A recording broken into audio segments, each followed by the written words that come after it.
All right, welcome everybody. Hope you're staying warm. Depending on where you're at in the country, you might be freezing right now.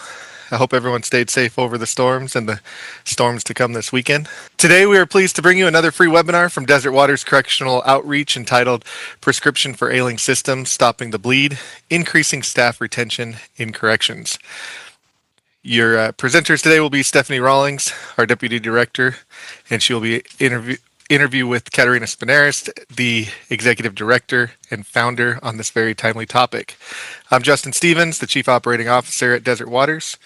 Desert Waters is a 501c3 nonprofit incorporated in Colorado in 2003, 23 years ago. Our mission is to improve the well-being of corrections and other public safety professionals through training, consulting, and other essential resources to foster resilience, mental health, and overall well-being in these challenging professions.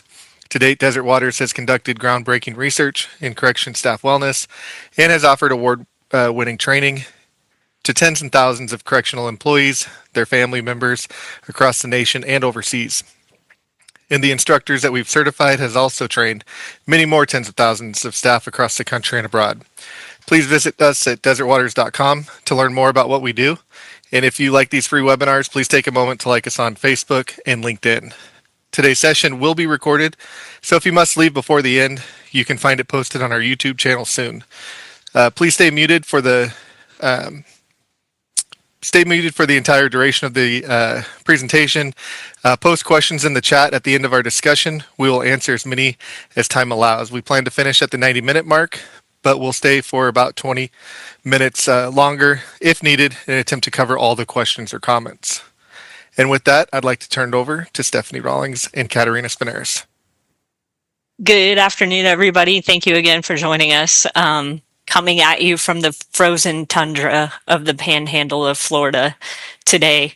I've already been mocked for what my definition of frozen is, but I am experiencing a deep freeze down here in Florida this coming weekend for us. So glad you guys could join us today. We are actually going to be presenting in a somewhat little bit different format that we actually hope will really engage our audience to a much higher level.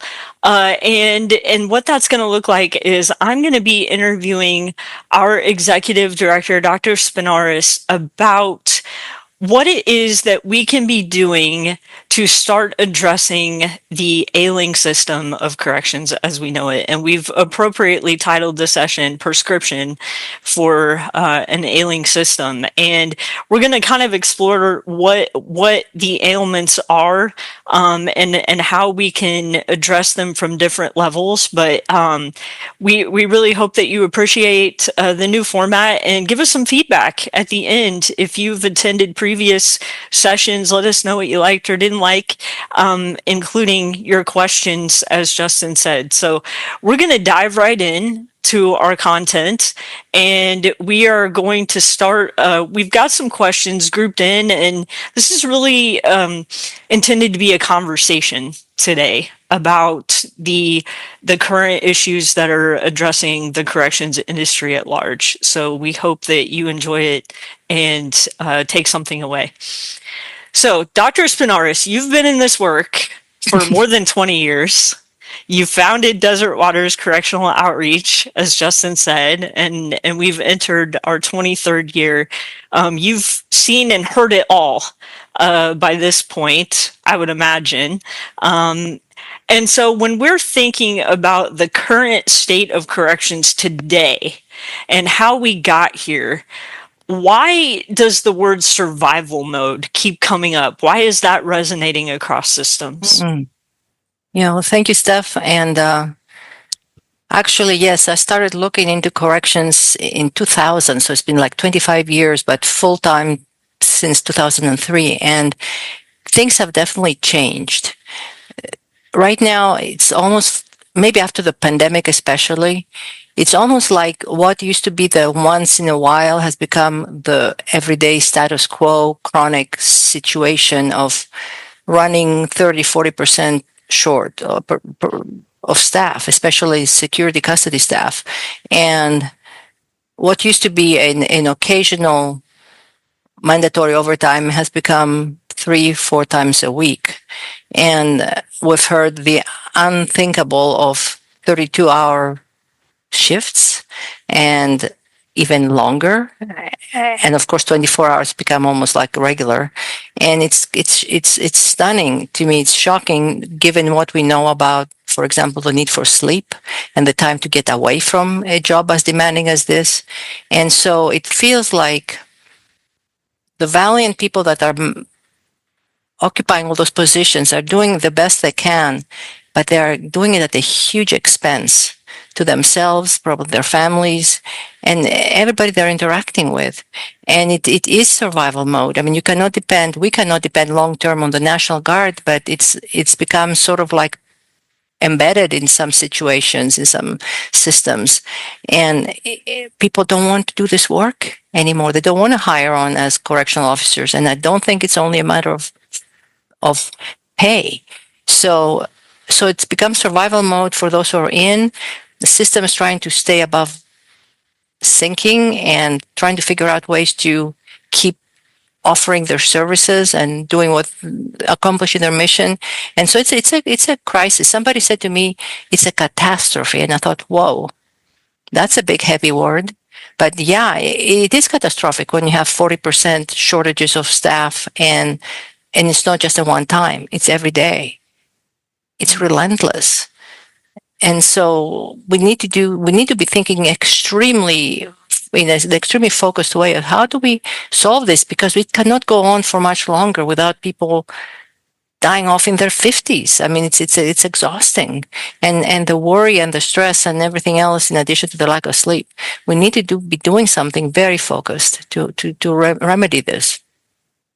I know you and I have talked many times over the years about the reliance that systems also are having on benefits. People don't hire in for they put up with this because the benefits are so good. Mm-hmm. And a lot of times they are. A lot of times Mm-hmm. state systems and county systems have much better benefits than in the private sector. But one of the things that you and I have also talked about too is that now, with the emergence of being able to stay on parents' health plans until age 26, or even just the refinement of benefits packages at government levels, the reliance on benefits to keep people in positions now has, it's not something that agencies can count on, Right, while we're right, talking about this overtime and this understaffing right. issue. Right. And yes, and there have been also cases where states are no longer offering pensions at the end of so many decades of work there. And so there is not that carrot at the end of the stick about getting a pension if you stay for 25, 30 years, whatever it might be. Right. And so that's one more reason for people saying, no, this is not a career. This is just a stepping stone to some other job. I'll get maybe a year or two in if I do that. I mean, I still remember the faces of instructor candidates during our instructor trainings where they said, yeah, we're just getting 10 trained or 5 trained in the training academy. They'll start next week. And then their faces dropping and them telling us, oh, they just quit in the middle of the academy. They're not going to continue. It's like, whoa. So not enough coming in, more going out than coming in. So they're running in the red constantly. Mm-hmm. So as we're talking about this, constant state of turnover and retention being the challenge, overtime, understaffing, can you walk us through kind of what the snowball effect of all of that becomes? The understaffing, the overtime specifically. Yeah, it kind of feeds on itself. The old expression was a vicious cycle. I think we don't use that as much. We talk about the snowball now. I mean, like we are short-staffed, so people have to do a lot of overtime. So they get exhausted, they get ill, their families threaten to leave them if they don't stay home a little more often, and so they end up quitting. So that creates more vacancies, or they're sick a lot, and they're called off over anything they can. I remember an administrator telling me they'll try to find any reason not to come to work, and so So that creates more understaffing, more pressure on those who do show up until they get exhausted or sick, quit, or die. And then that creates more overtime on those left behind. So it's almost like the diligent staff get not penalized, but they pay a price for being diligent until they cannot do it anymore. And they need relief because we have a job that requires a lot of sound judgment, thinking on your feet, a lot of exposure to all kinds of emergencies and stress. And when you have people that are exhausted, how can they do that properly? I don't think they can do it consistently properly. Maybe once in a while, but not consistently. They don't have the reserves to do that. We talked, gosh, it's probably been 3 years ago, but I remember having the discussion with you about deciding under the influence and the role of sleep deprivation and overtime, um, impairing judgment, Wow. impairing judgment on, use of force, impairing judgment on de-escalation, impairing judgment in whatever capacity they're in. Yes, we talk about the executive function, frontal lobes, prefrontal lobes of the brain not being engaged properly. And so we cannot Right. rationally think through things one step at a time. It's more the amygdala hijack reaction of uh, reacting like in anger or in fear. And so, yeah, and that can cause a lot of grief for both the staff and the people that are supposed to be taking care of and managing all the incarcerated people, even parolees and probationers, because they have short staffing in probation and parole as well, and a lot of extra work. I mean, we've had, we can tell stories. I will not tell us any more stories right now, but people are groaning under the burden, and that's the bottom line. And, kind of segueing off of the snowball effect, it's hard to stop a snowball that's rolling downhill. So why is this particular cycle just almost impossible to stop once it gets going? What can Uh, agencies do to recognize when they might be in that snowball effect? you know, it would be easy to say they're lazy, they don't want to show up, they try to get out of work all the time. I remember somebody telling me what a huge percentage of their staff are on FMLA. I mean, huge. Um, and we can blame the frontline staff for not being professional. And we have to recognize there are many, many factors feeding in, including cultural. Right now, for example, law enforcement does not have for a lot of people, doesn't have a positive image.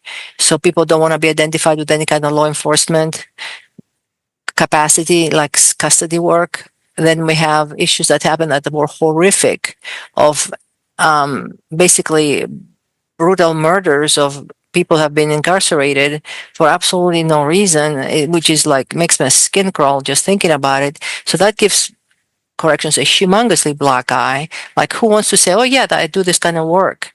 There's been a loss of respect for this kind of work and loss of maybe pride for the job by the staff themselves, where they feel ashamed. I mean, people tell me I don't say I work in a prison. I say I work for the state because they feel ashamed because of how some people have conducted themselves in the system. So we have to realize that there are many, many pieces to this puzzle. It's not one quick fix. There are pieces, and we need to start somewhere, but it's not going to be one quick fix. It's going to be one consistent uphill effort, and at times struggle, and with some slipping back down, but getting back up again and keeping on going. And it's not just staff being lazy. It's not just the culture. It's not just tuition. I mean, fees. Sometimes pay is really, really low in some states where COs have to have a second job. Imagine that a second job to make ends meet, or even a third part-time job. It's all those things. Mhm. We've kind of touched we've touched briefly on a couple of issues along with the next question. And I certainly have opinions as a former employee of a large system. Where do systems misdiagnose the problem? What are they focusing on that isn't necessarily the root cause I, of this f- issue? I think sometimes it might be the misdiagnosis might be that staff are lazy, or the new hires, the new generation are flaky, not working hard. So it could be that. Um, or it could be just blaming one item and not having a whole big picture in front of them, the whole puzzle, and saying there are like 10 pieces here. Let's order them in order of priority and what we can do about, and own things like where are we dropping the ball. That's the hardest thing on the planet, I think, for a human being to own where they have dropped the ball. Like could I improve something, as opposed to just blaming somebody else? And what can we do proactively? And that's the other thing. A lot of times we have this huge reactive knee jerk response, which is like, let's get more cameras for everybody and make sure they turn them on when they should be turning them on, as opposed to saying there are a lot of other factors and that we could be doing proactively in a preventative way, not after the bottom has fallen out. And that's where Desert Waters is really fixated about doing things preventatively, because I was learning English way back, and they told me a few proverbs in English. One of them was a pound of prevention is worth a no, an ounce of prevention is worth a pound of cure, and a stitch in time saves nine. I still remember those, and they're true. Prevention is huge, and we don't see a lot of preventative steps in corrections. There's a study I'll mention later that did exactly that and showed the results, which are wonderful. But most of the times, people don't have time, don't have budgets, don't think about prevention. They just try to mop up the water after the pipes have broken and burst. But no, let's make sure we maintain our pipes so that we don't have a leak. So And that's the point. we've talked about the primary goal of Desert Waters is to be an agency's offensive playbook. Mm-hmm. And I know that that's something I'm really proud of to be a part of, is to be on the offensive side instead of the reactionary side. Right. And Right. You have to put money out there up front, but I can guarantee you're going to save money. And one other study I'll mention in a few minutes showed a 10-to-1 return on investment. And it was in English pounds. For each English pound spent, it was almost 10 pounds saved. Like, that's a good one. That's a good one. So absolutely. yeah, we want that kind of like think ahead. And some things are also, by the way, really tricky to measure the return on investment, because they take years for a pattern to settle and to become obvious and clear that yeah, we are saving on. We do have less uses of force. We do have less lawsuits. We do have less staff suicides. We do have less whatever, like people crossing the line with contraband, bringing contraband. So, but that takes usually a few years to show. It doesn't show within 6 months of implementing a new practice to prevent. I hope I'm making sense, but I've seen it with good wardens and associate wardens that implemented things, and it took a while. And even Justin has a story later he can share with us where he used to work. Took a while, but it showed after a while the benefits of being proactive. Yeah, and I think a lot of times in especially in recent conversations, you have to know where to actually discover your return on investment for your investment in wellness strategies and addressing some of these culture issues that develop as well. I think a lot of times we look to the wrong data point to see whether or not something is truly making an impact, or like you said, we're not patient enough to see. We live in a society of immediacy and instant gratification. Yeah, and also it's really hard. I mean, unless you have really hard data, you cannot say we prevented so many divorces Right. because you don't have those numbers. So we prevented so many people from drinking themselves to death, meaning with alcohol, not water. Like we don't have those, but they may be very real and very true. Mhm. That maybe some people are getting help and yet they don't end up needing a liver transplant because of cirrhosis. Correct. And it's even harder to put a data point on staff's mental health. Mm-hmm. The emergence of mental health disorders, and that's a whole other Right. webinar we've done. Right. And we can hopefully do again. But yes, because people don't measure those very often. Right. Sometimes they don't even want to know like what's going on. And so it's yeah, you it's there, but it's not being nailed down if we take the preventative steps and maintain them, not just a flash in the pan 1 month and we're good to go for the next 20 years. Like, no, on an ongoing basis. Stress is relentlessly ongoing. Prevention has to be relentlessly ongoing. Yeah.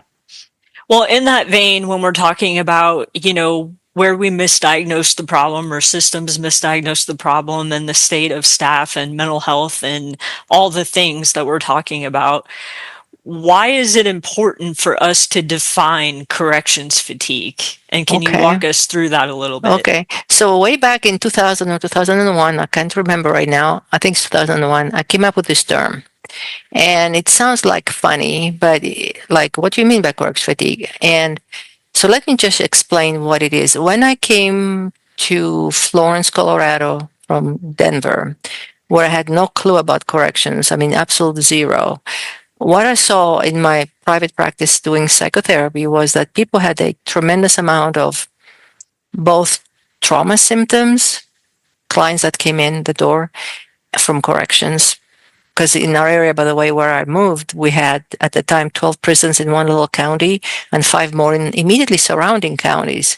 And of course, the county jails. So we were saturated with correctional staff generationally. It's the biggest industry in this area. Industry, I hate that. It's human beings, but it's the biggest employer.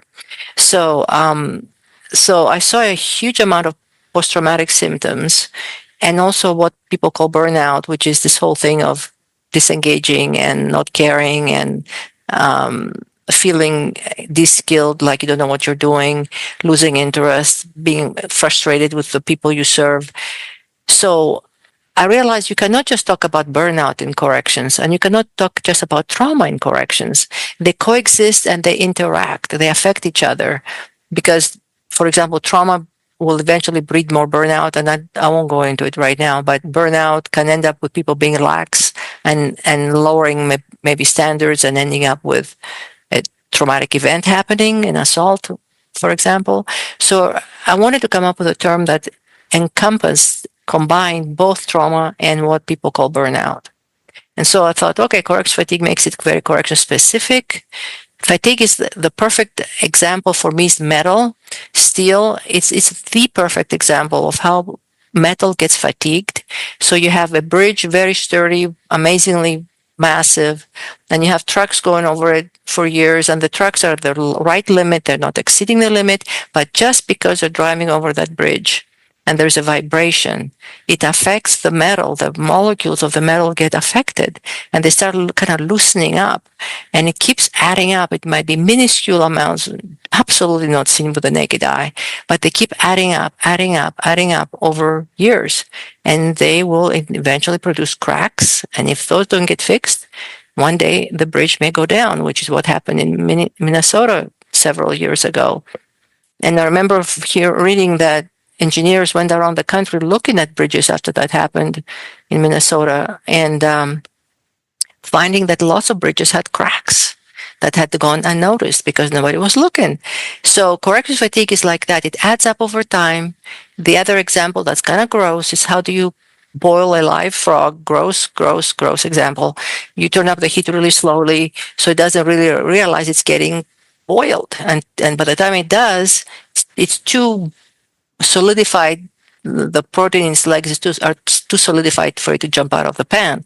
Now, I don't know if it's true or not, but that's what people have talked about. And so fatigue happens imperceptibly at first. Usually the first people to see it are your family members and your friends. Like, you don't smile anymore, you're really short, you're really aloof, you're paranoid about everything. What examples like that? And it keeps adding up, and it produces negative changes over time in a cumulative way in people's personality, how they are, health, physical and mental and spiritual, and functioning. And so you have an overall deterioration, but it's not just functioning, it's also the personality. And like the social little butterfly becomes a recluse. That's a big change. People who never used to drink alcohol, drank once a month, now they drink every day. That's a big change.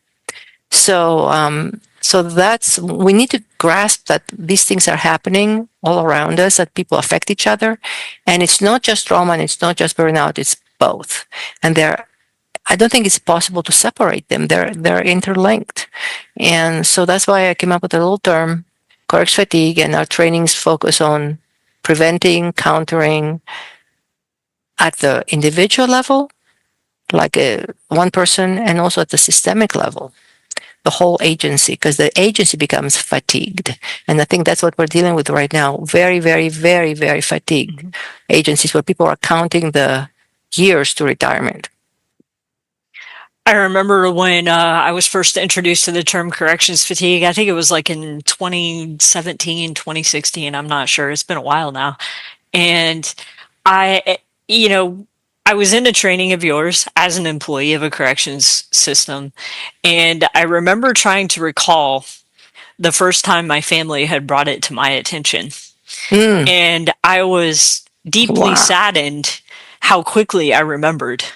How quickly I remembered the exact moment that it was brought to my attention. I remember I had gone to my parents' house after work one day. I think they were watching my oldest child at the time, and I was telling them about something that had happened at work that day. And I remember, if I remember correctly, it wasn't something that was like a huge deal. Okay, it was just like kind of a run of the mill thing. And I remember at some point while I was telling this story, my mom looked at me and said, "Man, you're just so angry all the time." Wow.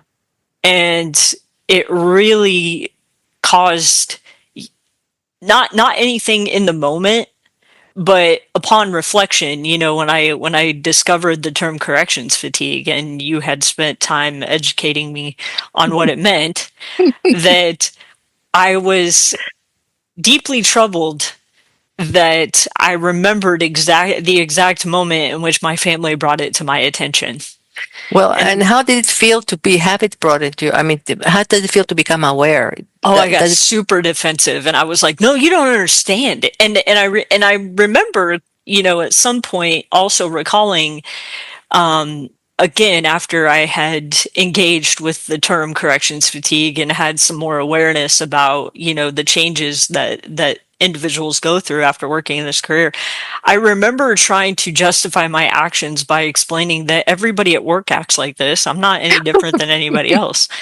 And like that was going to make it okay, like safety in numbers, like yeah. oh, well, I'm no different than anybody else. Um, Wow. but I do remember that, yes, like it was a family member that had called my attention to it. And I if I'm adding the years up correctly, I think I'd been in corrections maybe 3 or 4 years by that point, maybe even less. And I came in non-custody, but I was doing direct work. I was a correctional counselor at the time. And so I was working directly with the incarcerated, but very, very much so, I was told that my personality had become very angry just in 2 or 3 years' time. And I would bet nowadays that could happen. It happens differently for everybody, but in the circumstances in which we find our systems, could be greatly expedited. Mm-hmm. And families are seeing that impact maybe much quicker. And maybe my family Right. had been talking about it for a while and they were too afraid to actually bring it to me for the issue that it was. And so Mm-hmm. as we're thinking about it, I just shared how it was showing up at home. How is that showing up on the Wow. job on a daily Okay, basis? so I mean, if you think of chronic stress and the trauma piece, like one of the things, for example, one of the post-traumatic symptoms is outbursts of anger that are really not founded or justifiable, like they are unprovoked outbursts of anger. So, and with stress, we have impatience, irritability. So, can you imagine how that would affect interactions when somebody's like maybe asking for like somebody's gonna unknowingly keeps asking something for something over and over and over again. You can imagine a staff member with a lot of that fatigue weighing on them, kind of snapping at them or giving them a really nasty response or not responding at all, walking off. Um, so we have more higher likelihood of friction, rudeness, hostility, even aggression, threats. I mean, you can see people, it's like they don't have a filter or no brakes. And so you can see, like I said, the conflict more likely. And I think that's why it would be tied into like uses of force. And also, it could be affecting like just basic civility, how people treat each other, responding to a question, availability, as opposed to somebody like shutting the door, like maybe a supervisor shutting the door to their office and nobody sees them for quite a while because they want to kind of decompress and get away from the pressure. So it definitely does not help the social interactions. It will make them more aggravating and more likely to cause problems down the road and affect people's performance. So it really is something that needs to be looked into. It's like people are not robots. People are affected by their but what's going on in them, and also people affect each other. We talk a lot about the fact that one person's fatigue like seeps out, leaks, and contaminates a bunch of people around them that they interact with. Because now I've been rude to you or snapped at you and I walked off, and you're going to be irritated and mad, and you may snap either back at me and look for a fight, or go snap at somebody else, and it kind of spreads. And of course, we know a lot about virus spreading these days, and it is a nasty virus that spreads. And then you have the whole shift or the whole facility being fatigued. And I know I've walked into places where you feel the tension, you feel the lack of psychological safety around staff, where they don't trust each other, they don't like each other. It's like, man, that's stressful to spend 8, 16, 24 hours with people you don't like and be walking on eggshells or smashing eggshells. And it's very negative. And so we need to be doing something preventative. We cannot just say, oh, well, they're tough. They're Marines, they're veterans, they are whatever. They have skills, they have degrees. No, it takes ongoing addressing and naming it and putting it out there and acknowledging that I don't care how smart you are, we all have breaking points. I have a breaking point. We all have breaking points. Our intelligence, our education, our whatever experience doesn't matter. What matters is having ways to decompress and that are healthy, and doing a lot of proactive work in one's head and in one's team as a supervisor. I think you bring up a really good point about, we call out the toughness in people's professions as if it will somehow explain away their humanity. And And save them, yeah, make them impenetrable. No, everybody right, has a penetration point. right. And we rely on the old saying, they knew what they signed up for. Mm, And it's a lie that we tell ourselves in corrections. We knew it would be this way. Mm, we sorta knew some things. you know, What we can't explain is doing it for 30 years. right, How do you put that into right. perspective? And really, you cannot really totally prepare for something like that. Like a guy told me, I was never prepared to have a guy on my first day at work die in my arms from a stab wound. That's pretty gross, but it was real. He had Right. that happen the first day on the job. And to add to it, all the other COs congratulated him because he kept it together and showed no emotion after the event. And then he became one of them because he showed complete numbing, emotional numbing. And this person was a veteran of war, from a war zone. So probably he had his PTSD from that.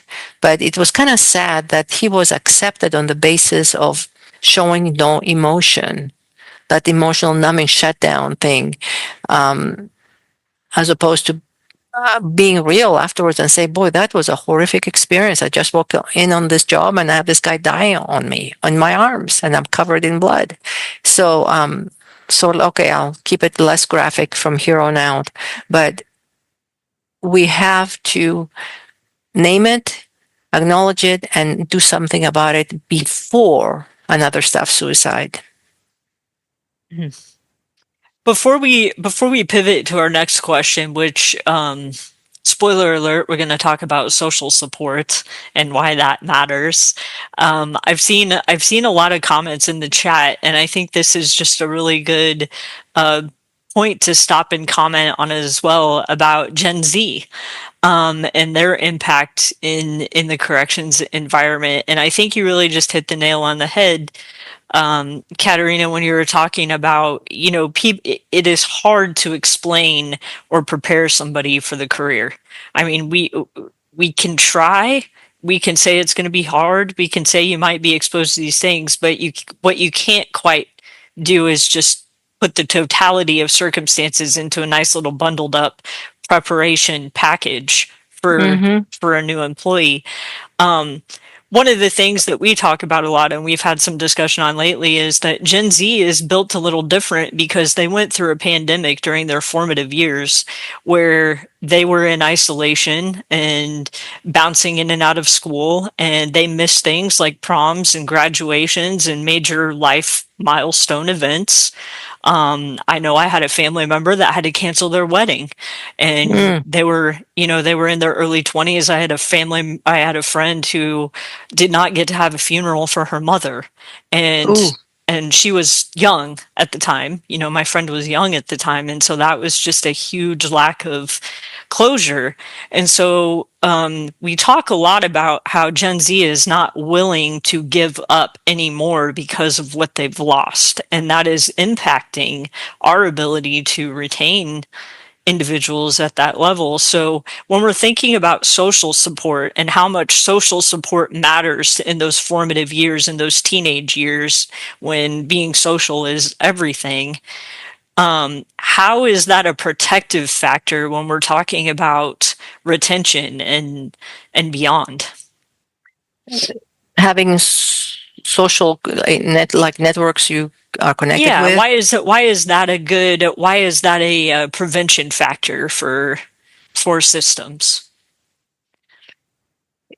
Well, a lot of research outside of corrections, and a little bit in corrections, shows that social support is a very, very powerful way to mitigate, to lessen the impact of high stress events. And this morning, it's really strange, but this morning, a little song started playing in my mind from way back. From Sound of Music, a spoonful of sugar makes the medicine go down, and it's been playing in my head. You know how sometimes you have a song in your head and you cannot turn it off. Well, that's been sitting on my brain all morning. A spoonful of sugar makes this medicine go down, and so social support acts as that spoonful of sugar, and it can help the medicine go down. Hard things that happen when you're not supported is like rubbing salt in the wound. And so social support can make people bounce back from trauma better, faster, all kinds of things. The resilience is increased. It's huge. We are social creatures. We are not lone rangers. And sadly, corrections is so built on isolation. Like even when you have one CO with 200 incarcerated people, even 60, it's like, oh my goodness, that's a lot. And not be able to communicate openly with other people on the job because you don't want people to overhear and listen in on what you're saying about your personal business. So, but yeah, so I wanted to address that more in depth in the next couple of questions, Steph. Okay. So, what does research show us about the effects of social support?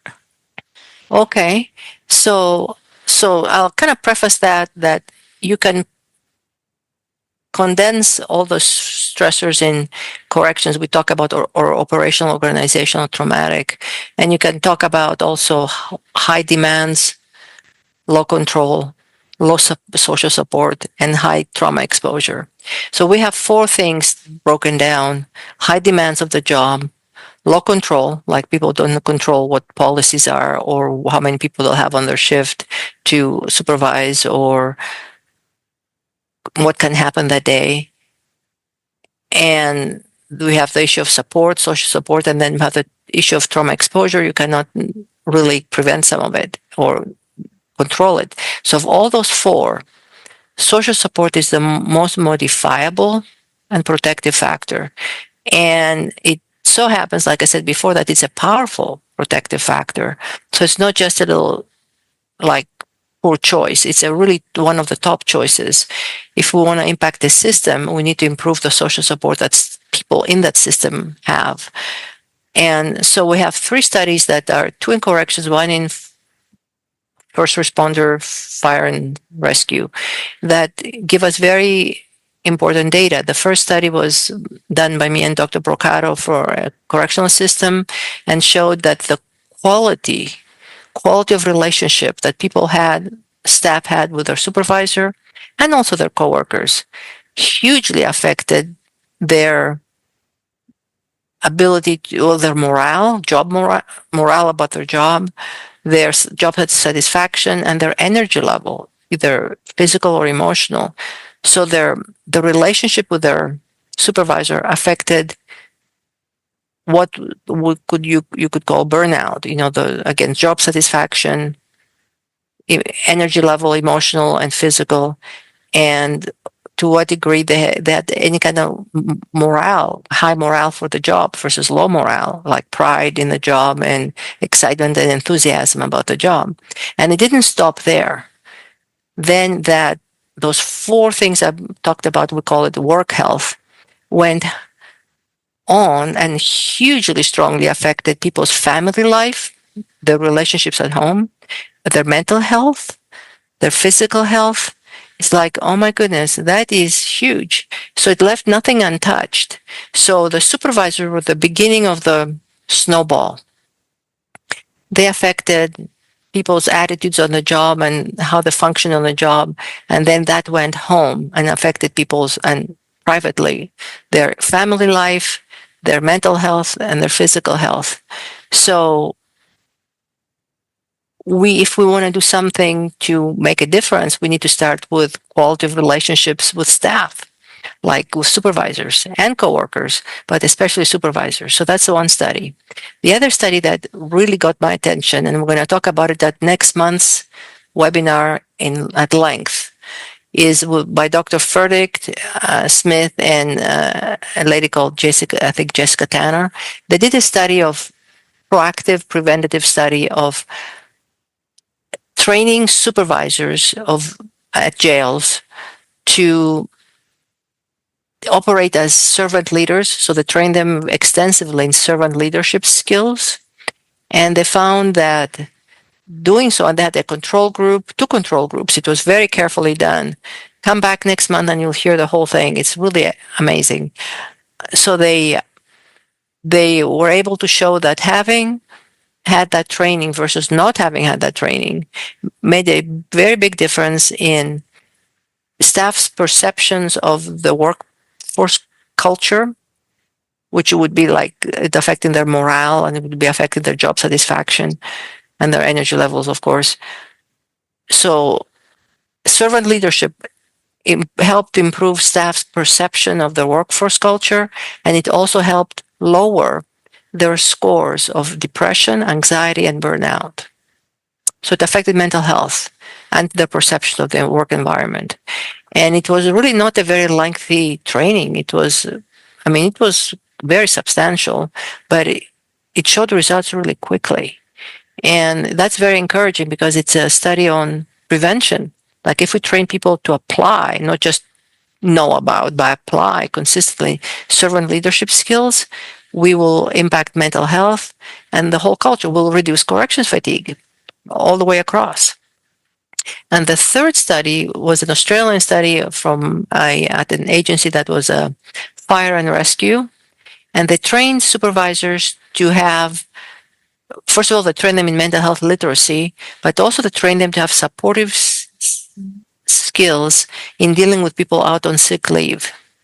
So they had firefighters out on sick leave. And those supervisors who were trained to use those supportive skills had a lot shorter work-related sickness absence. So people came back to work a lot faster when people use those skills with them versus not. And that's the study that showed the saving of 10 pounds, English pounds, for everyone spent in the training, which is a chunk. And so we have 3 studies that show that supportive leadership skills, because the servant leaders obviously are very supportive, help reduce people's correction fatigue, help increase people's mental health and functioning. And that is very, very, very encouraging news. I was very excited to see them all put together. I think that last study in particular struck an interest with me, only because I've heard so many times if we made it easier for people to take leave, nobody would ever come to work. And that study actually directly conflicts with Right. that opinion. And I'm grateful to say I haven't heard that as a widespread opinion, but more of a quiet mumbling, when that issue is being addressed. But that's super interesting to look at those Yes. protective factors and how they can be Yes. implemented for the benefit of the agency. From day one. Yeah. From And the day one. individuals. Right. And yes. So you opened up the conversation about the importance of supervision and supportive leadership. So along that same line, why can a lack of supervisor support be more damaging than trauma exposure itself?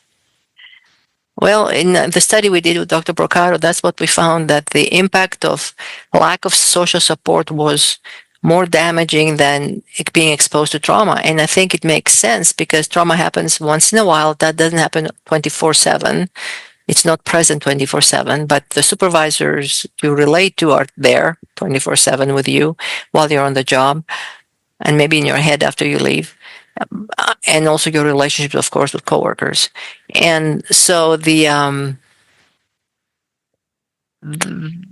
supervisors, if who are not supportive, create this vacuum, and so people have nowhere to turn to. They don't have social support to deal with the trauma, and if when they do, it can make it much more bearable. So the supervisors are in an ongoing relationship. The trauma is occasional, periodic, and the ongoing relationship overpowers the occasional.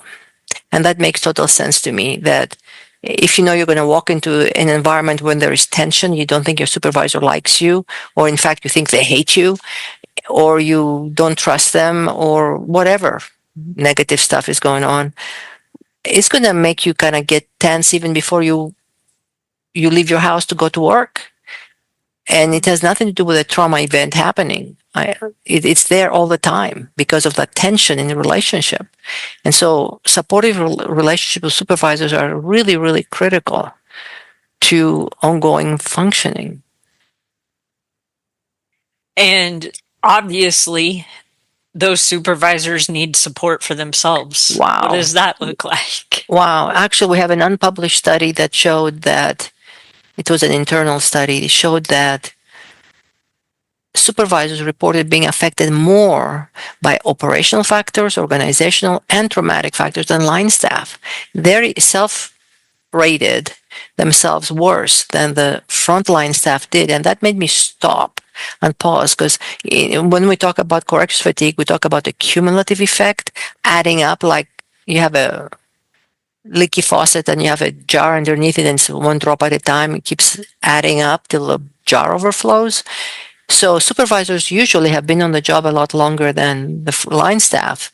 They've been around longer to be there to promote and be supervisors. So they have more accumulated junk, more accumulated heartache, than the some line staff who may have had only 1, 2, 3, 4 years on the job because they're new. So supervisors need support because just promoting doesn't mean you'll become Superman and Superwoman. They need support by their supervisors, who need support by their supervisors. And then, of course, the question is who supports the very one at the top? Well, they have to get maybe their help outside. And everybody can get additional help outside too. But we have to remember that it's not just about line staff and direct supervisors of line staff. It's everybody in the system. It's system wide because everybody's under pressure and everybody has some pretty serious issues they're dealing with. And this don't stop needing support just because they have promoted. So our next question, I feel like you may have answered kind of indirectly in some other sections. So I'm kind of going to pivot and ask it a different way. When a supervisor does or does not have support, how does that affect their judgment and interactions? So they don't have support. They may feel unsafe psychologically around their supervisor. So they would be tense. There would be maybe they have some prejudices building up in their heads against certain people.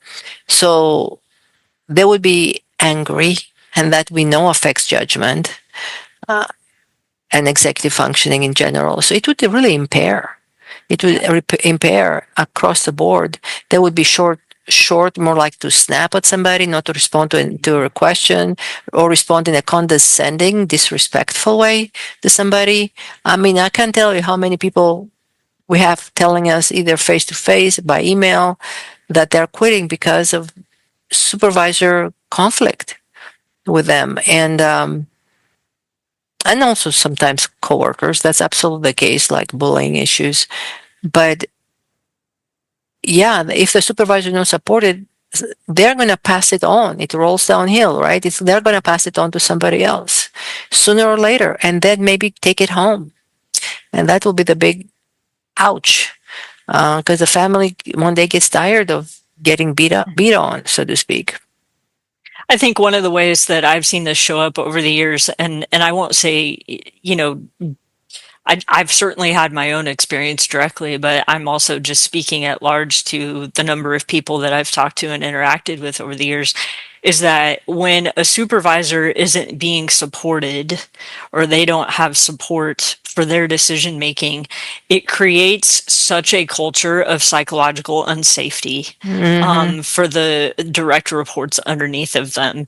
And so, when you have a situation where you're not sure if your supervisor's decision is going to be supported, that doesn't just stop at their psychological unsafety. Very typically, that is on display for their subordinates in some way.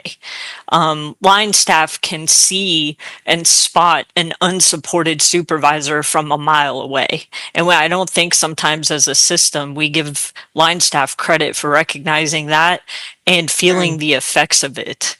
Right. To see like is this person treated with respect by their supervisor, or are they treated like they're a pain in the neck? Yeah. I spoke with somebody, I actually spoke with somebody earlier today that made the comment that they left a job and they've been out interviewing, and because they voluntarily left the job, they have a couple months gap on their resume. And when they've been in interviews, one of the questions has been, why did you, what have you been doing for the last couple of months, or why did you leave that position? And this individual shared with me that the response has been, I saw the way my supervisor and their supervisor was being treated by the organization, and I didn't want any part of that. And also, I determined if they were going to treat my bosses that way, I very much could be at risk for being treated just as poorly. Oh, And I wow. decided I wanted to leave before that could happen. Wow. And it was such a powerful conversation that kind of harkened back to what we're talking about here, is that this is really a top down, bottom up issue. Yes. Yes. Um, And yes. And Steph, I laugh when I hear the word soft skills because we're talking about interpersonal skills. We're talking about self-management. We're talking about emotional intelligence. We're talking about retention intelligence. Um, and the point is that people call them soft, and you know, I grew up as a Greek human being, and we have a very good saying. We say that the tongue, you know, the body part, the tongue in your mouth, doesn't have bones, but it can break bones. mm, And people don't realize that they can, I mean, a supervisor can break somebody's bones, their supervisees, their subordinates' bones, and through a word, through a look, through it's mass destruction sometimes, and we don't get it, and we poo-poo the skills and call them soft. Like, no, they may look soft on the outside, but they are ferocious on the inside. You'd better respect and learn and use them properly because they can make a huge difference between whether people stay or go, and also how they function. right, right. And I'm sure we can have like 1,000 stories shared on that one by our audience. Well, as we pivot away from causes and diagnostics and looking to solutions, what does a system-wide approach to retention actually require? That's the Okay. million-dollar question. And it is system wide, right? So we're talking about the whole thing, like leaving no place untouched, no stone unturned, which means a big investment in a very methodical, strategic way. We at Desert Waters talk about top down, lateral, or horizontal, and bottom up, where everybody does their part. Because I cannot do some stuff that only you can do, and you have to do your part. I'll do my part. So top down is more like, first of all, acknowledging the issues out there and not sanitizing them, not downplaying them, not coating them with some kind of veneer, being real and raw and say, this is what's happening. People hate this job. People hate each other. We need to find the ways around that and get past that. So we need to have like calling in what it is, being very blunt about it, kind but blunt. Policies that we need to follow, statutes, you know, whatever it takes regarding legislation, regarding anything, the ways people conduct themselves, procedures, accountability, ethics, top down, people being held accountable, and at all levels, not be given passes for certain things because your friend has power or whatever it might be. And then we talk about the horizontal things like lateral or how people treat each other.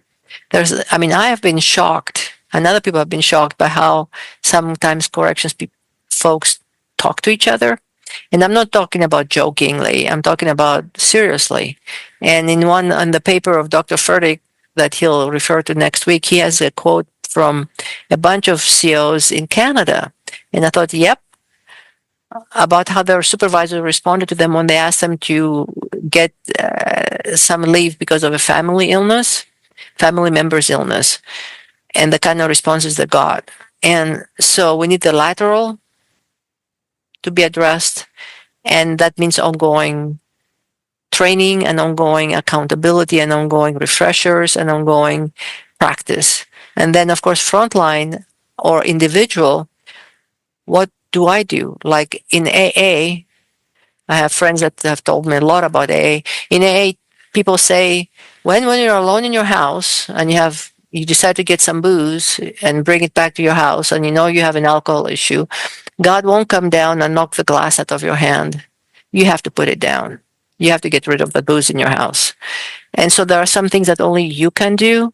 Like I have to make myself go to try to go to bed at a certain time. I have to make my, if possible, of course, given the mandatory overtime, I have to make choices about what goes into my mouth, nutrition wise. I have to make choices about what comes out of my mouth regarding what I tell people. I'm accountable for me and my ethics and my moral conduct. And so it's a huge undertaking, but I think half measures are going to end up with a half baked outcome, which will fail. And then people will say, oh, it didn't work. Like, yeah, because you didn't implement it correctly. So it's either that or the National Guard forever. Like, it's unsustainable. Mhm. It really is unsustainable. And other people have said, hey, maybe we'll all shut down and go to privates. Like, whoa, whoa. So, so it takes a lot of effort, but we're doing it on the back end with desperation, millions of dollars extra overtime pay than budgeted. I mean, I've looked at some numbers and my jaw hit the floor, how much certain agencies have paid for overtime that had not been budgeted. Like, how come they found all that millions of dollars for that, but they couldn't put it on the front end towards prevention, Mhm. which would have ended up cheaper? That's my question. Right. Well, and not to mention the liability costs that come with those risk factors being in place. And the deaths, people's deaths and families brokenness, and also people's health. People's health. I mean, people ending up with diabetic Right. issues, people ending up with heart disease, you name it, cardiovascular issues, and wow, I think we still live in a world where the system doesn't acknowledge that if my personal life is in turmoil, that's a liability to what I'm doing every hmm day inside of the correctional absolutely, facility. yeah, Um, it's yeah, affecting my ability to behave professionally, and it, even if yeah, it's not showing, the risk factor is there. You know, yes, and I people could be can, one bad day away. right, people can keep it Right. together for up to a point, and Yeah. then somebody will, there'll be a breaking moment, and that's Mhm. the part that's scary when people lose it. I mean, people have lost Right. it on camera, completely lost it when somebody asked them a question that was aggravating them to them, and they became physical. Like, they knew they were Mhm. on camera, they didn't care anymore, they just went like in a rage, flew in a rage and did damage, and then paid for it. I- I've seen Very numerous examples where people held it together all the way till 60 days before retirement, 2 months before retirement, and that always really spoke, but that's a very impactful negative outcome, that right, you get all the way to the end and then something happens and you're right, not able to contain that anymore. right, and it's sad because we really are talking about occupational hazard, and we're talking about hazardous occupations, and we have to acknowledge that corrections is a hazardous occupation. Therefore, we have to put things on the front end, not just the stab-proof vests, Mhm. but for the psychological part, for the emotional part. It cannot be just the physical. We got stuck on the physical and physical health. No, it's a lot bigger than that. I think you sort of addressed this already, but I'm wondering if you have any further comments on the risk associated with focusing on only one resilience strategy, meaning a top-down resilience strategy or an individual. Yeah, it will be like, it's like trying to make a cake with only 6 of the 9 ingredients. What would that cake look like? And I don't think it would be the same as what you anticipated. It's not going to work. I mean, the Right. bottom line is that it's going to work. Maybe it will be like lame. It will be a lame outcome. Mhm. It will be kind of crawling along, but it's not going to deliver. And then people will say, it doesn't work. Why spend any more money on it? You'll say, but what, do it properly and you will see the difference. And that's why I love the study by Dr. Furtick with the servant leadership. They went through a pretty rigorous training, and they had really 2 controlled jails against 1 experimental intervention jail, and they showed the results because they did it properly, and they had people practice, and they kept track of how people practice those skills, and it paid off. But it took a Mhm. ton of work. But it's yeah, so it's not going to work properly. Again, another analogy would be like if you try to run your car with only part of your engine in place. I don't think so. You won't go very far. So it's kind of getting real that you cannot cheat that kind of reality. You cannot shortchange it. You cannot short circuit it. You have to go all out, or don't bother until you're ready to go all out. And I think that really goes back to, I think systems are really starting to maybe understand that at a deeper level, is that increased pay, sign on bonuses, better benefits, maybe just addressing it strictly through the HR side of things isn't affecting No, the change that is needed. And no. so to make your point, we're already seeing the data reflecting that. Right. And people, they say they cannot pay me enough. And actually, I've shared that before, that Mhm. you cannot pay me enough to run on a broken leg. I mean, if you keep breaking my legs as I'm trying to run, or Right. the situation is breaking my legs, I cannot keep going. I don't care how much you're paying me. It's not worth it. And people already have said exactly that to me. It's not worth the pay. I have to keep my sanity. I have to keep my Mhm. family. I can't keep doing this. And yes, a system wide thing is a big deal and a big investment. And yes, it has to start somewhere, but you have to have a plan. You have to have a plan for adding layers, not just to one quick little fix that is not going to be a fix. Adding layers and have that strategic plan in place and keep going after it, and and adjust your expectations accordingly. Like, okay, we've only implemented 1/10 of this. We can only expect at best 1/10 of positive results because it's only 1/10. And but we have to keep going and adding and having that long-term vision, Mhm. and then we'll see outcomes like I mentioned with that study. So we're wrapping up our questions, and then I know you have an activity you want us to do before we segue into our quote Q&A time. So the Yeah. last question, the one that everybody came for today, Ooh. is No what pressure. is no, what is the one message that you want leaders and staff to leave with about supportive leadership and social support today? Wow. Okay, I guess the big one for me seriously is that relationships rule. And if you want to have a place that works well, you have to have good relationships. And you cannot overlook it by paying people a lot or by giving them a big title or threatening them or whatever, ignoring them, avoiding them, abusing them, whatever it might be that people are experiencing on the receiving end, or perceiving at least on the receiving end, all the way up to the top.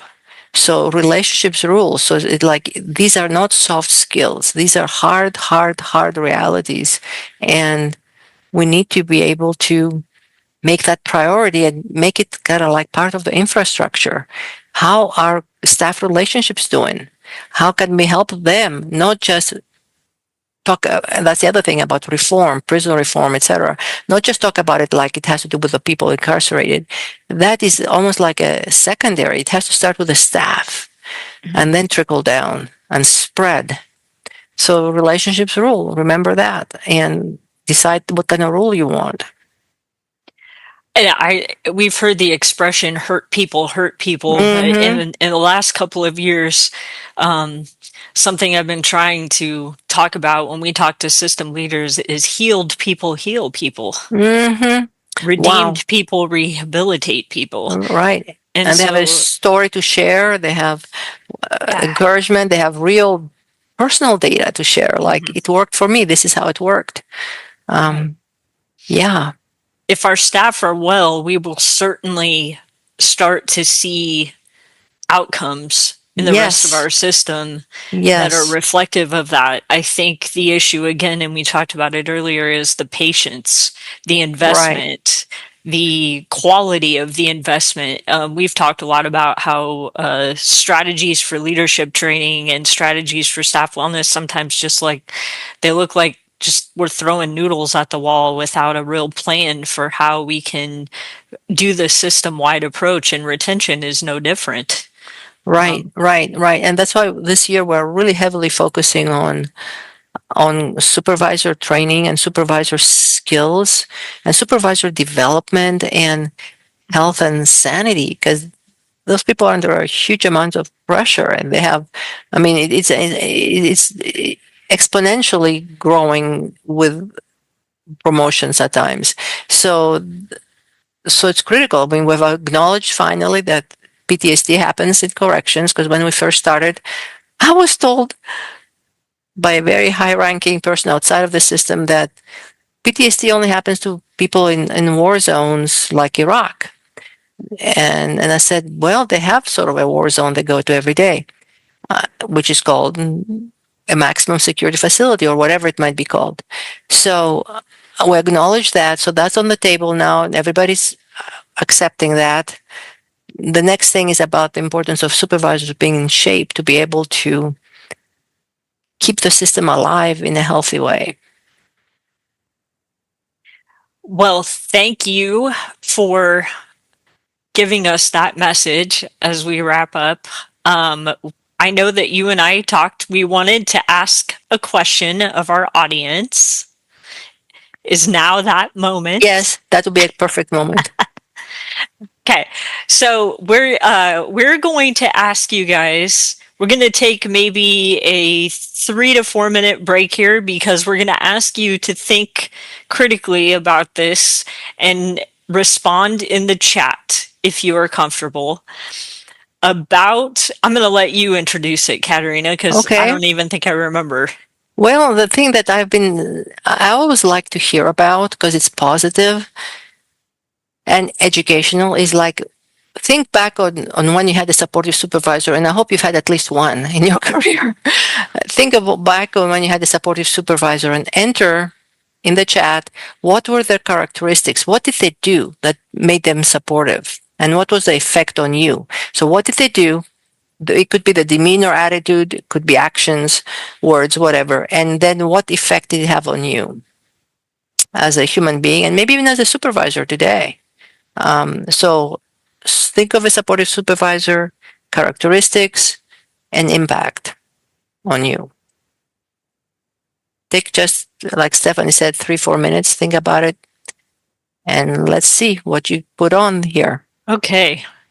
I hope you guys had a chance to read the great supervisors, about the great supervisors that you've had in your career in the chat, because there's some really phenomenal descriptions that you've all shared about. I'm still reading them. This is great. Can you read some of them? Yeah, so I'm gonna scroll back I don't up. care, all of them. I love Yeah. hearing about those things. Let's see here. Empathy. Those that have it, it's natural, and those that have no clue what it is, that is true. Supportive supervisor who listened to me, could not always provide what I request, but would explain why he could not provide something. Never underestimate the power of why in leadership. That is fantastic. Thank you, Melanie. Justin says, allowed me to make decisions on my own, which also included the ability to fail. It gave me the power to make decisions, and also, I would just point out, learning opportunities. When they believe in you, encourage you, usually more than you believe in yourself, open to opportunities for you to explore and expand, provide training, education to meet goals. Fair and consistent, that is always appreciated. Authentically care about the work we are doing, never hesitated to stand beside any employee above or below them in rank to roll up their sleeves, get the work done. Be a team player, respected people's roles in the agency, led by example. Trusted me, supported me by being authentic and transparent. Always come in, simply ask how I'm doing. How's your day going? How's your family? Do you need anything from me to do that I can do to help you? Let me know if you need anything. Is there anything that I need to do better to assist you at your job? Please let me know. That's fantastic. Listen, treated me like I matter, and that was part of the team. Helped me realize none of us are as small, and that it's about building relationship and trust. Victor says he had a director that was a true servant leader that entrusted and supported the expertise of his divisional directors to fulfill their duties and responsibilities. He eliminated all silos between the divisions, which improved communication and morale. That's fantastic. Made me not dread going to work. Man, Sue, that's what it's all about right there. Lessened my stress level. I felt like my back was covered on the job. Had a Wow. very supportive supervisor who would be open to different perspectives without letting ego affect making the best decision for all parties involved. They were fair and consistent, allowed everyone to know that regardless of who you are, you were in the right. If you are in the right, you'll be supported, and that if you are in the wrong, sounds like there will be accountability. Encouraged me to provide my input, ideas, and gave credit for contributions. Took a team approach.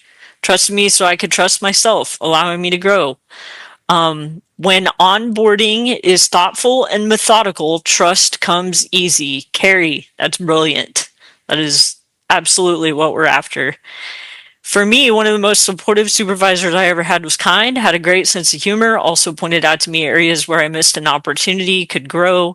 Those are lessons I have always kept with me. Trust is the word I would use to describe. Made it a point to compliment my impact on work or others. My current one is super supportive, not a micromanager, appreciative, consistent. The effect that it has on me is I want to work harder and do a better job to make us both look good. Carrie says shared things that made me better, even if it meant I could be competitive. I could be competitive with them at a supervisor level. Wow. Educated supervisors that understands the essence of leading with trust and building sound relations is what really matters. Deanna says knowledgeable. Knowledge is imperative in this field. It creates trust, great role modeling, caring. This is imperative. If I do not feel cared for, I would not have survived my 25 years. Open, talkative, never impose his will. Love this last question. Great into this. How encouraging. Oh, thank you very much. Jeffrey says the best supervisors I had were great listeners, empathetic, remember details, things we discussed in the past. Days, weeks later, they would circle back, ask about something we discussed. This made me feel valued, that they really cared and listened to what I shared. These folks were approachable and authentic. Awesome. Boy, these are So, so good. You know, one thing that occurred to me, unless if we have an email, you can reach us at admin, ADMIN, at desertwaters.com. I was thinking about using those anonymously, like maybe in a correctional oasis issue or a training or something, your feedback, but use it anonymously. If somebody does not want us to use their quote, and it will be absolutely no names, no identifiers. We kind of clean out any identifiers. If you would give us permission to use them, no guarantee we'll use them, but very likely, like, because supervisors need to see, for example, the training, what people are saying helps them kind of from the field. So if you don't want us to use that material, either enter something right now or send us an admin at desertwaters.com an email saying, don't use my quote, with or without my name. Don't use it. And we always prefer to do things anonymously. So just never thought of this before, just now. And team, if you fell off your chairs, hope that you didn't fall off your chairs. But I like to capture little nuggets like that from the field. So I have to point out the last comment here, which is apparently Jody's favorite supervisor was on the webinar that she was describing, and she did not know. So, Deanna, props to you for being a great supervisor, and so much so that your employees speak very highly of you, even when they know you're not here. yeah, yeah, yeah, yeah, yeah. So thank you for your input. And then of course, hopefully that will shape you and how you would do any kind of supervising you would do, that you will kind of share it, pass it on, let it grow with you and add your touch, and continue, because we really need to have those strong relationships with subordinates and supervisors, both ways. Mhm. Well, we are going to pivot to our Q&A time. Yeah, Okay. one big one about the whole wow, about losing. Well, there is one about losing people in mid-career, 6 to 15 years, and I say that is a huge, huge loss because Mhm. they finally got to know the job, they finally got to be seasoned and experienced, and then they leave. And the question is, why do they leave?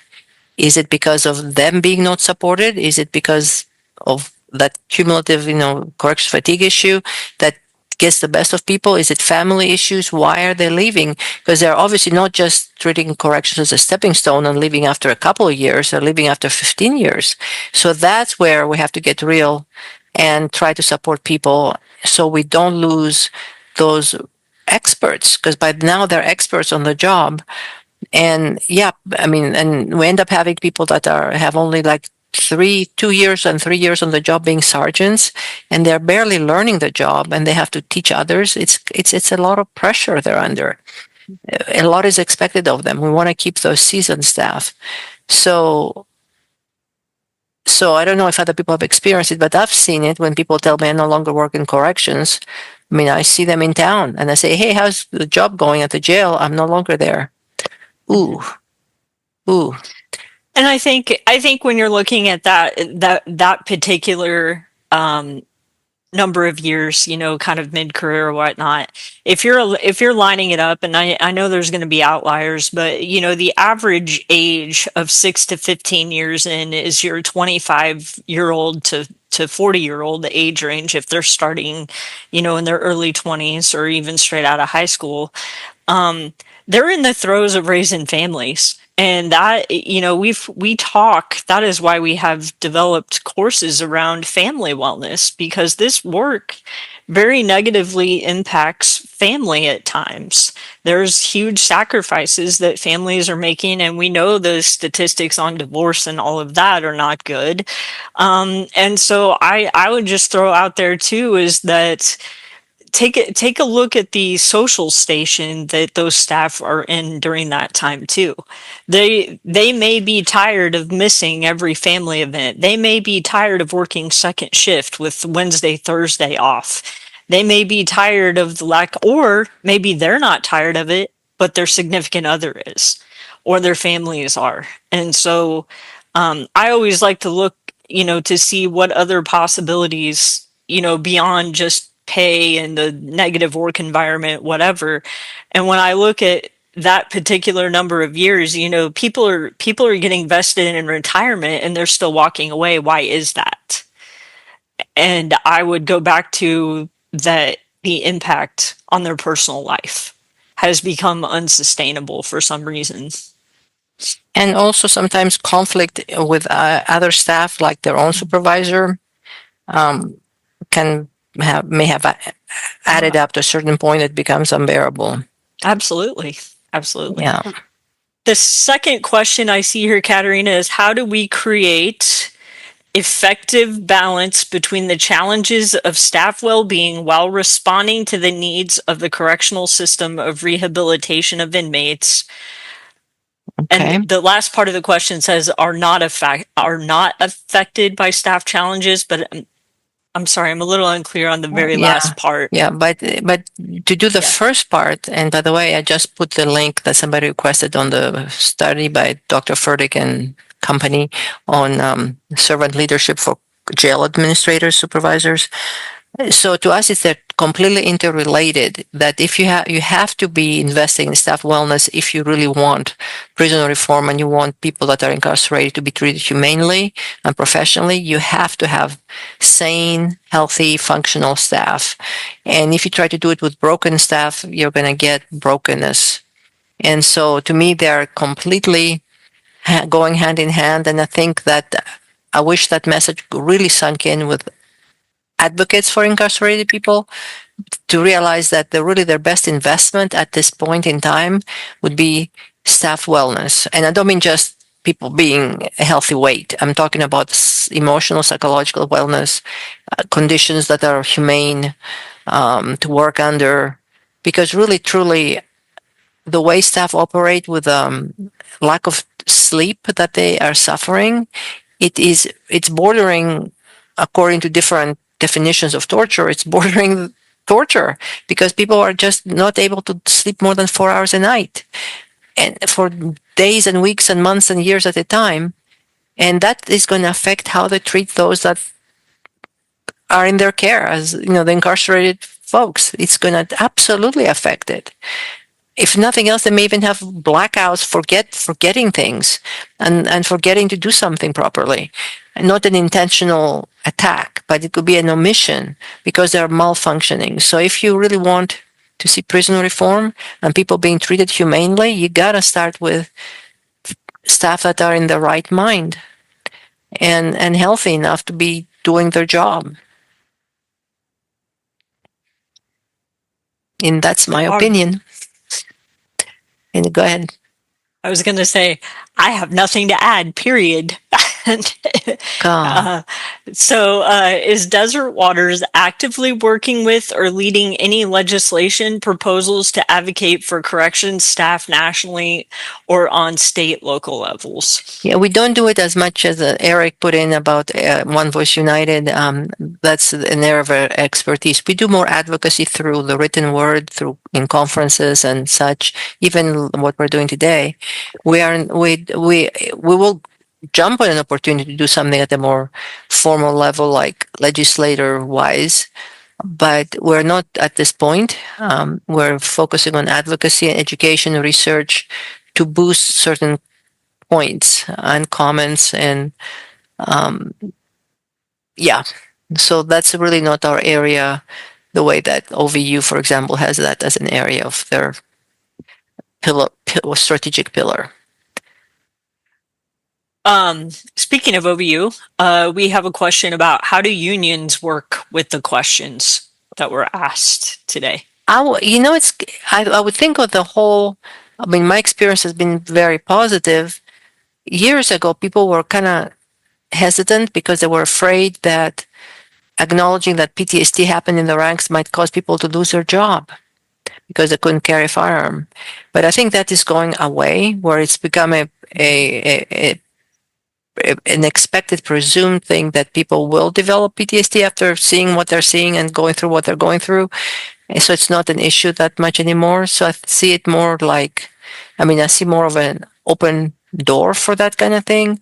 It's just having to learn a whole new language, and then like with everybody else in corrections, having to accept and admit to the fact that people are fragile and they can break and that they need care, that they're not just tough as nails all the time, and acknowledging that, which is kind of a hard pill to swallow when people have developed such an identity around being tough, and realizing that, yeah, you can be tough and also vulnerable. It's like a turtle or whatever having a hard shell on the top but can have a soft bottom, a soft tummy on the bottom. And so, yeah, they're both there. I think I can add to that too is that prior to working with Desert Waters, I worked for a large state corrections agency to implement a wellness program from the ground up. And as in, we did not have anything devoted to that when we started. And I was in a highly unionized state under one of the unions that you've listed here. And I'll tell you, I think we had some bumps, but I wouldn't even call them more than little speed bumps at the beginning, where we were just clarifying that we all wanted the same thing, right? And once we clarified how and what the purpose was and what the goal was, I found support pretty quickly.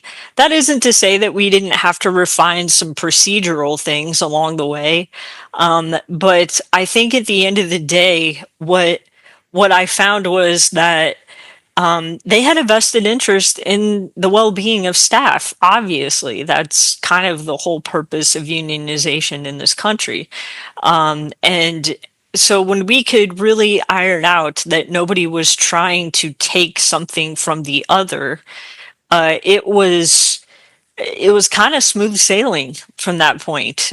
We partnered, and when I look back upon those years, and the state of labor relations at the time, which was very volatile. That's one of the things I'm most proud is that we were able to really stand partnered in the development of strategies for staff wellness with our union. So I'll throw that in as a personal experience prior to coming to Desert Waters. And when we talk about system wide, we need to include the unions as part of the stakeholders. You cannot leave the unions out in a room in the next door. You have to have them involved and engaged and contributing with their influence with their members. And so unions should be part of that system wide approach if they're there in that system. And I'll just add this, some of the best advice I got at the very beginning of working on that project was when you don't care who gets the credit, you can do big things. Mm. And I think a lot of times in those settings of labor management and union and really just political context, right? Also just political context is that a lot of times we get hung up on who's going to get the credit at the end of this or who's going to take the fall. You know, it's one or the other. Who's going to take the fall or who's going to get the credit? And when you can set those things aside and just say, we will fall together or we will succeed together, that changes how you behave. That changes how you go about things. That changes your strategic planning. And Right. and so I would encourage you to take it's not my quote. I can't take credit for it. It was one of my best servant leader supervisors who said that to me. Um, and so that's when you can come at it from that mindset and not care about who gets credit and be prepared to not just point fingers and blame when Right. things don't work out. Right. Our next question is I see about the study on FMLA. Was that the one that we already put in the chat? Actually, yeah, and it Okay. wasn't FMLA because, of course, it was Australia. It was a study on sick leave Okay. absence, and they found that the work-related sick leave was reduced by that supportive approach. If it was another sick leave issue that was had nothing to do with work, like somebody was diagnosed with cancer or something, it was different. But if it was work-related, like stress-related, whatever, due to work, they were able to shorten that by being supportive. So yes, that's the link I put in the chat. And that's what Dr. Furtick will be our very, very honored guest next month and go over this whole thing in detail. And it's a very encouraging study. And it's like a little, it's a prompt. Like let's keep going along these lines if we want to see change. Go ahead. Well, I was just going to comment. I think unless I missed something, that concludes our questions. But I wanted to take a minute and just highlight that if you are not subscribing, printing, distributing, emailing, forwarding, using carrier pigeons for the Correctional Oasis, our Correctional Oasis, when we sat down and really started thinking about what we wanted to focus on in 2026, it was the supervisor, the status of supervisors, and the increasing the wellness of supervisors because of just the extreme level of impact they can have system wide. And specifically, I think in my mind, I was thinking middle managers because they're the ones that are supervising the work, directly being done. Clearly, it goes all the way to the top. But we are writing about this every month. And I will tell you at least 3 or 4 of your guys' comments in the chat is they are addressed in articles that are going to be coming out in the Oasis over the next couple of months. A few of them have already been addressed in the January issue of the Oasis. So print it out for your supervisors. Go leave it on their desks. Forward it to them. Say, hey, I thought of you. Yeah, actually, the January issue, or is it this one? No, the one coming in February, is this material in a lengthy, detailed, well, not that lengthy, but in an article covering things in detail. So if you want more meat along the lines of what we talked about, get the February issue. Actually, it's on our website right now under services under Correctional Oasis. You'll see it. It was posted this morning. So, and then it will be emailed thanks to Justin on plan to be emailed Monday morning. Thank you. So thanks for making time to be with us today. Absolutely. If anybody has any further questions, now is the time. Awesome. And thanks for your contributions, guys and ladies. Thanks for your positive supervisor comments. I love those. All right. Well, with that, I don't see any other questions.